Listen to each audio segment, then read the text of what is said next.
ధాన్యం కానీ అంటే ఏకాదశి నాడు ఉదాహరణకి మీరు ఫాస్టింగ్ చేసినప్పుడు ఏంటి మన ఈ రంజాన్కి బొమ్ము కూడా మింగరు కదా.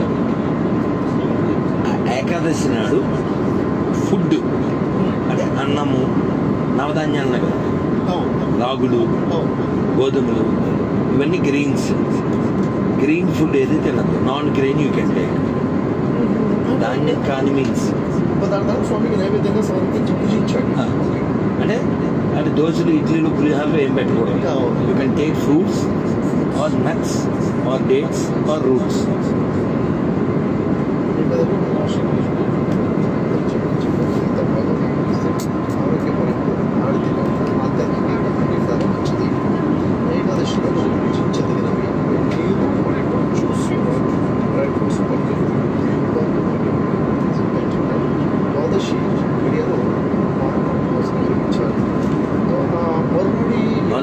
అంటే ఏకాదశి ఇవాళ అనుకోండి, రేపు ఘడియలు ఉంటాయి, పారణ బ్రేక్ టైం 24 hours వస్తుందా ఈరోజు సన్ టు సన్. ఇవాళ మార్నింగ్ అంటే మార్నింగ్ సూర్యుడు ఉండే గడియల్లో వచ్చిన ఏకాదశి మేము ఫాలో అవుతాం. కొందరు మధ్యాహ్నం వస్తే అలా ఫాలో అవుతాం. చంద్రమానం ప్రకారంగా మాది సౌరమానం.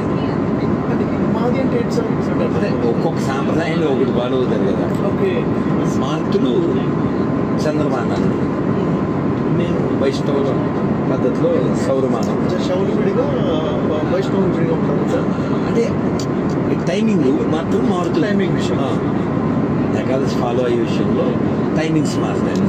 ఏకాదశి అంటే ఏంటి సార్? 11 రోజులు దేంతో లెక్క పెడతాం? ఎలా మొదలు పెడుతుంది? చంద్రుడితోనా సూర్యుడితోనా? నెల మారుతుంది, ఒక మాసం మారింది అంటే ఆ మాసం యొక్క కాలము చంద్రుడు నుంచి చూస్తామా? పౌర్ణమి అమావాస్య అనేది చంద్రుడిని బట్టేనా సూర్యుడిని బట్టా? అంటే చంద్రుడిని బట్టే కదా. అది నిజమే, కానీ చంద్రుడు ఎవరిని బట్టి? సూర్యుడు బట్టి. సూర్యుడు చుట్టూ తిరుగుతుంది అంతే, పర్లేదు, నథింగ్ రాంగ్. బియ్యము గోధుమలు ఆవాలు మరియు నవధాన్యాలు ఏవైతే మరియు బిస్కెట్స్ డ్రింక్స్ మొదలైన సేవించరాదు.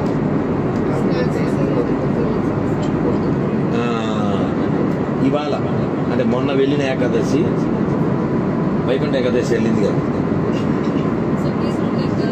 ఓకే.